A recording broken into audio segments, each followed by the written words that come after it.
ಎಲ್ಲರಿಗೂ ನಮಸ್ಕಾರ. Hello guys, welcome back to Doddamane's kitchen. ಇವತ್ತು ನಾನು ನಿಮಗೆ soft and tasty instant rava idli ಹೇಳ್ಕೊಡ್ತಿದ್ದೀನಿ. ಸೊ ಅದಕ್ಕೆ ಏನೇನು ಬೇಕು ಅಂತ ನೋಡೋಣ ಬನ್ನಿ.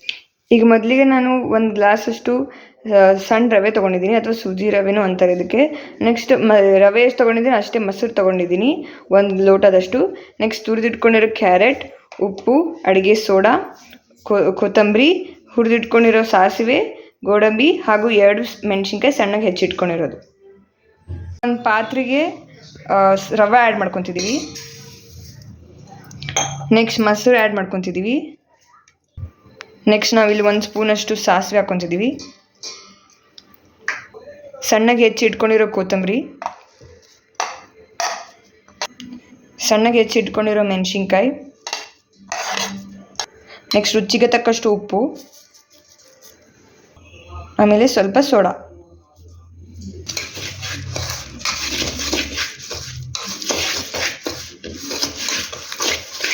ಸ್ವಲ್ಪ ಗಟ್ಟಿಯಾದರೆ ನೀವು ಎಕ್ಸ್ಟ್ರಾ ಮೊಸರು ಹಾಕ್ಕೊಳ್ಳಿ, ಇಲ್ಲಾಂದರೆ ಸ್ವಲ್ಪ ನೀರು ಹಾಕ್ಕೊಳ್ಳಿ.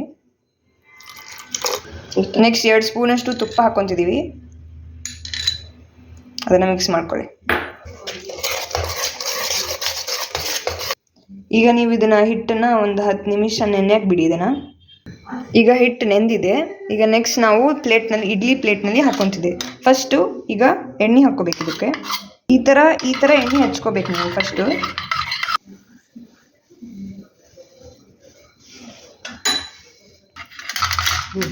ಈಗ ನೆಕ್ಸ್ಟ್ ಗೋಡಂಬಿನ ಆ್ಯಡ್ ಮಾಡ್ಕೊಳ್ಳಿ. ತುರಿದಿರೋ ಕ್ಯಾರೆಟ್ ಹಾಕ್ಕೊಳ್ಳಿ. ಸ್ವಲ್ಪ ಎಲ್ಲದಕ್ಕೂ ಸ್ವಲ್ಪ ಹಾಕ್ಕೊಂತ ಹೋಗಿ. ಈಗ ನೆಕ್ಸ್ಟ್ ಹಿಟ್ಟು ಹಾಕ್ಕೊಳ್ಳೋಣ.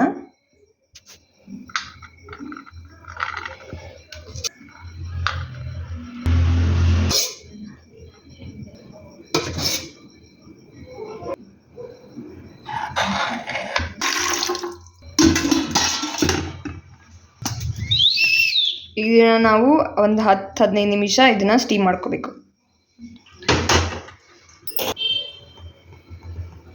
ಟೇಸ್ಟಿ ಇನ್ಸ್ಟೆಂಟ್ ರವಾ ಇಡ್ಲಿ ರೆಡಿಯಾಗಿದೆ. ಬಿಸಿಯಾದ ಇನ್ಸ್ಟೆಂಟ್ ರವಾ ಇಡ್ಲಿ ರೆಡಿಯಾಗಿದೆ. ಇದನ್ನು ತೋರಿಸ್ತೀನಿ ನಿಮಗೆ ಸಾಫ್ಟ್ ಆಗಿದೆ ಅಂತ ಹೇಳಿ. ನೋಡಿ ಎಷ್ಟು ಚೆನ್ನಾಗಿದೆ. ಇದು ಸ್ಕೂಲ್ ಹೋಗೋರಿಗೆ, ಕಾಲೇಜ್ ಹೋಗೋರಿಗೆ, ಆಫೀಸ್ಗೆ ಹೋಗೋರಿಗೆ ದಿಢೀರಂತ ಮಾಡೋ ರೆಸಿಪಿ.